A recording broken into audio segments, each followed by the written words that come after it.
Okay, so let's start with what's really on a lot of people's minds right now, which is, are we going to have a government operating in about 10 days' time right now? There's a lot of talk about a shutdown and tying it or not tying it to the so-called dreamer situation on immigration of these young people who are brought here. What's your best guess about where we are 10 days from now? Don't know yet.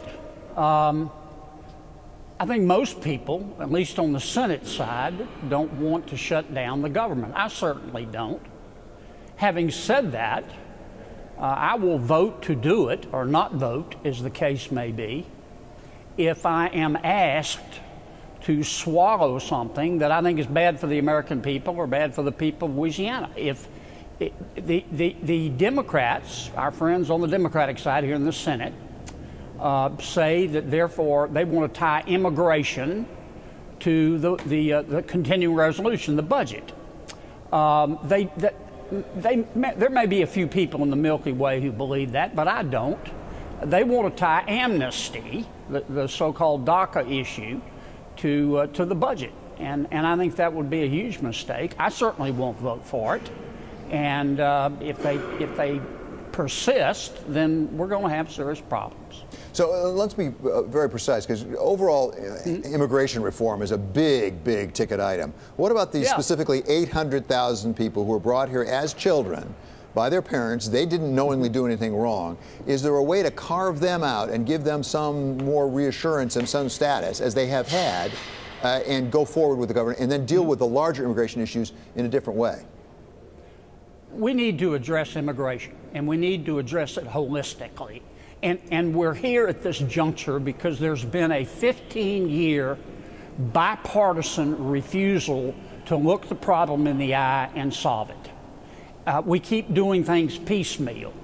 The issue du jour for our Democratic friends is amnesty. I mean, that's what the DACA proposal is. It's amnesty.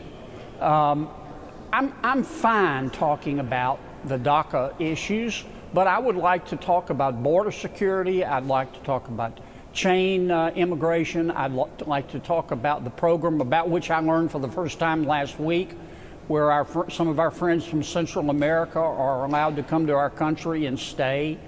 I'd like to talk about the diversity visa program. I'd like to talk about E-Verify. I want to solve the problem. And that's number one. Number two, and I don't think that has anything to do with the embarrassing fact that everybody in America has a budget except the United States government. Well, let's talk about that budget, because time's a wasting on the budget as well. Is there room for a negotiated settlement, as it were, with the Democrats? Because you're going to need 60 votes, I think, in your Senate, if I'm not mistaken. Is there room to figure out a way to come up with a budget that can make you all at least okay, if not happy? Well, sure there is. And I hope we will achieve it.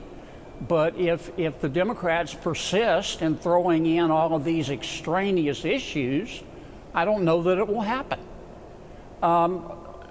Look, everybody in the Senate knows that we need additional money for our military. Now, we can't talk publicly about it because some of the information is classified.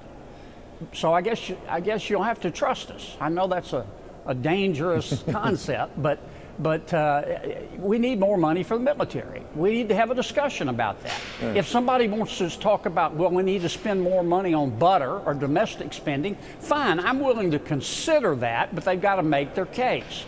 I'm not going to agree because we need more military spending, I'm not going to agree to just spend money on something else because somebody wants it, whether we need it or not. You know, taking care of our generation does not require robbing the next generation, and that's what we're doing, running up these deficits. Okay, Senator, I don't want to let you go before I ask about Intel, because it's very much in the news right now in Washington, because as we know, they've had some trouble with the way they've designed their chip that may expose them to some hacking. At the same time, it appears at least the CEO may have sold some stock. You have a point of view on that, sir? Yeah, it's pretty simple. Intel makes chips. Some of the Intel chips are faulty. The Intel chips are pervasive. They're everywhere. After the company found out about it, but before it disclosed the problems to the public, the CEO sold $20 million worth of stock. Now, there may be a perfectly innocent explanation for that. I'm not accusing anybody of anything. I understand the CEO says it was an automatic trading program. Fine. The SEC needs to take a look. You know, when I play poker, I trust my friends, but I always cut the cards.